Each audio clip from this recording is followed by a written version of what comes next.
Les boutons vont permettre à l'utilisateur d'effectuer différentes actions sur votre formulaire.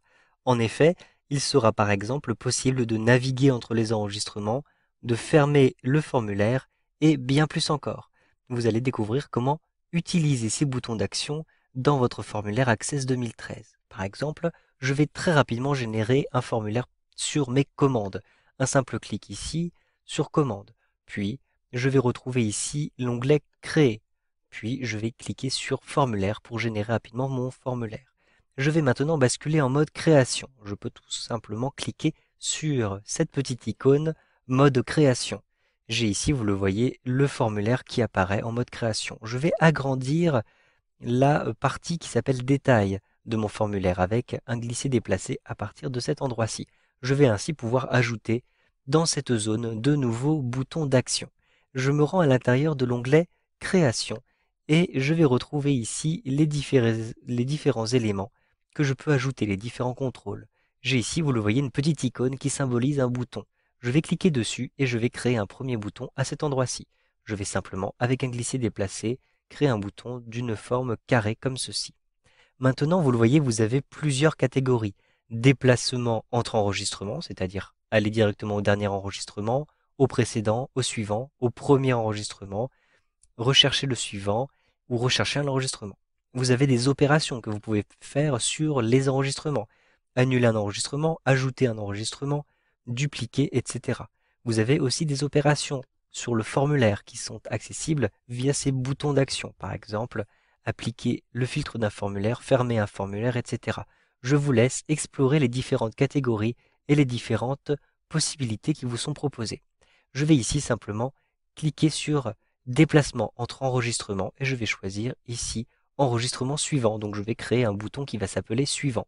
Je sélectionne ce type de bouton, puis je clique ici sur suivant.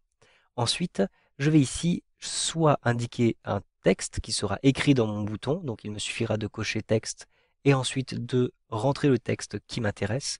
Je peux aussi utiliser une image. Je clique ici sur image et vous avez ici, vous le voyez, un aperçu de l'image. Vous pouvez choisir par exemple cette image-ci ou bien cette image-ci. Vous pouvez aussi cliquer sur parcourir pour rechercher une image sur votre disque dur. Pour l'instant, je vais simplement cliquer ici sur suivant. Enfin, vous allez nommer votre bouton. Je vais l'appeler par exemple enregistrement suivant, tout simplement. Ensuite, je clique sur terminer. J'ai donc un petit bouton avec une flèche dessus qui me permettra de naviguer d'un enregistrement à l'autre. Je souhaite maintenant créer un bouton un petit peu différent qui me permettra d'ajouter un nouvel enregistrement. Et je vais utiliser en plus une icône personnelle. Donc je vais cliquer sur création et je vais ensuite sélectionner le même outil de création de bouton, un simple clic. Puis je vais ici créer le bouton, donc par exemple de cette taille-ci. Puis je me rends cette fois-ci dans la catégorie opération sur les enregistrements et je choisis ajouter un nouvel enregistrement. Puis je clique sur suivant. Ici, je souhaite utiliser une image. Donc je clique sur parcourir et je vais retrouver les images qui se trouvent sur mon disque dur. Par exemple, ici, j'ai un dossier images et j'ai plusieurs icônes à cet endroit-ci. Donc je double-clique dessus. Ici, il n'y a aucun élément. C'est normal puisque je suis ici en format BMP. Donc je clique sur la liste et je choisis le format des icônes. Donc en fonction du format que vous utilisez, vous allez le sélectionner à l'intérieur de cette liste-ci. Je vais donc ici sélectionner une icône qui m'intéresse. Donc par exemple, je souhaite utiliser cette icône-ci pour créer un nouvel enregistrement. Je sélectionne l'icône, puis je clique sur Ouvrir. Puis je clique sur Suivant. Je vais donner un nouveau nom à mon bouton, donc je vais l'appeler par exemple Nouvel enregistrement, comme ceci.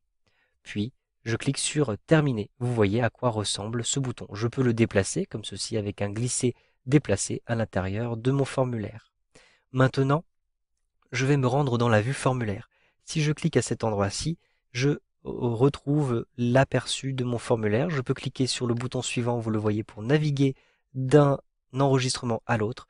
Et je peux cliquer sur Ajouter un enregistrement pour avoir un enregistrement nouveau que je pourrais compléter, vous le voyez, avec les informations qui m'intéressent. Vous savez donc maintenant comment insérer des boutons d'action à l'intérieur de votre formulaire avec Access 2013.